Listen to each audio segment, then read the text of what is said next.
what does that do to reduce real world emissions? Like these assets don't disappear when we sell them. They're owned by someone else. And it might be that that's actually someone with less incentive to drive change for that organisation.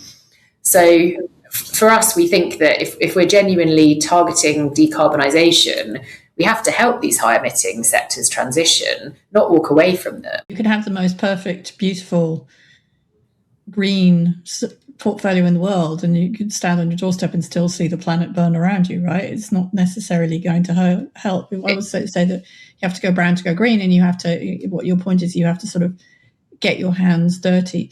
I just wonder, in terms of, like you've decided that you really do need to do systemic change and policy change. What does that mean for kind of like the engagement side? Does that de-emphasize it, or is this just something that you just want to be realistic about the changes that you can make there and run this program at the same time?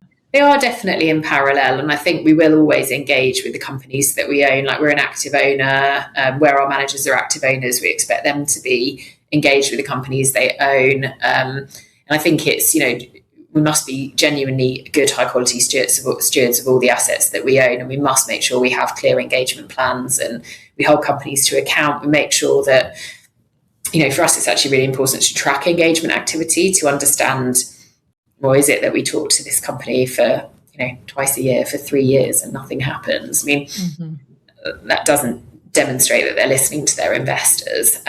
So that is material to us. And we engage on a wide range of issues with companies, actually, obviously not just climate change, many other financially material risks. And I think it is a big part of what we do.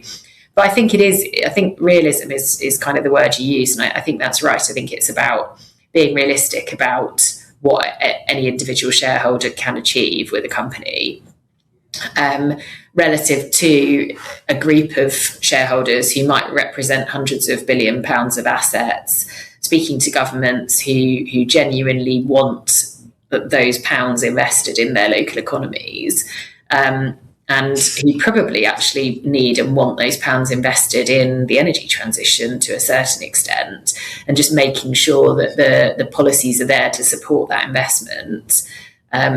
Because without that stable policy landscape, it is really difficult for capital to be deployed.